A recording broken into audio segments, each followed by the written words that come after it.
Bharatiya Janata party के नेता मिथुन चक्रवर्ती ने पश्चिम बंगाल के राजनीति में एक ऐसा बयान दिया है जिसके बाद से भूचाल मचा हुआ है।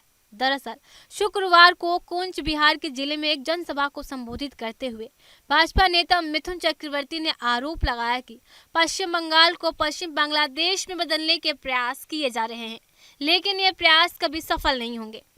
साथ ही मिथुन चक्रवर्ती ने मुख्यमंत्री ममता बनर्जी पर निशाना साधा है। उन्होंने कहा कि बाकुंडा जिले में एक जनसभा के दौरान मुख्यमंत्री ने भारत के गृह मंत्री को धमकी देने जैसा बयान दिया और यह कहा कि उन्होंने ही अमित शाह को कोलकाता के होटल से बाहर निकलने दिया। मिथुन ने कहा कि काश मुख्यमंत्री खुलकर यह कह देती कि गृह मंत्री को बंगाल में प्रवेश नहीं करने दिया जाएगा। उन्होंने चेतावनी दी कि ऐसा दिन देश के लिए विनाशकारी होगा। भाजपा नेता ने कहा कि पश्चिम बंगाल कोई अलग देश नहीं है, जैसा कि ममता बनर्जी शायद समझ रही हैं। उन्होंने दावा किया कि राज्य में हालात तेजी से बिगड़ रहे हैं और जो कुछ 1990 के दशक में कश्मीर घाटी में हुआ था, उसी तरह के प्रयास बंगाल में भी किए जा रहे हैं। मिथुन चक्रवर्ती ने अपनी फिल्म द कश्मीर फाइल्स का हवाला देते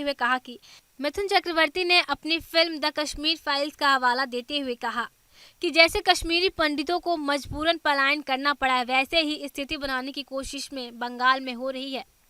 उन्होंने आरोप लगाया कि देवी मां की प्रशंसा में गीत गाने पर गायिका लगनजीता चक्रवर्ती को परेशान किया गया, जो राज्य में अभिव्यक्ति की स्वतंत्रता पर सवाल खड़े करता है।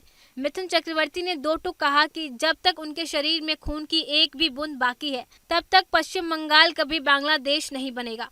उन्होंने कहा कि वे संविधान में विश्वास रखते हैं और इसी कारण अब तक संयम बनाए हुए हैं। मिथुन चक्रवर्ती ने राज्य की तृणमूल कांग्रेस सरकार को उखाड़ फेंकने के लिए सभी विपक्षी दलों से एकजुट होने की अपील की। उन्होंने कांग्रेस, वाम दलों और तृणमूल के विवेकशील समर्थकों से आगामी चुनावों में सरकार बदलने का आग्रह किया।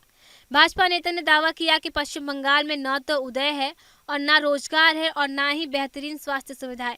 उन्होंने आरोप लगाया कि राज्य में केवल भ्रष्टाचार फल फूल रहा है। साथ ही उन्होंने यह भी कहा कि ममता सरकार ने केंद्र की आयुष्मान भारत योजना को सिर्फ इसलिए लागू नहीं किया क्योंकि इससे प्रधानमंत्री नरेंद्र मोदी की लोकप्रियता बढ़ सकती थी। मिथुन ने भरोसा दिलाया कि बंगाल में भाजपा सरकार बनने के बाद सबसे पहले आयुष्मान भारत योजना लागू किए जाएंगी।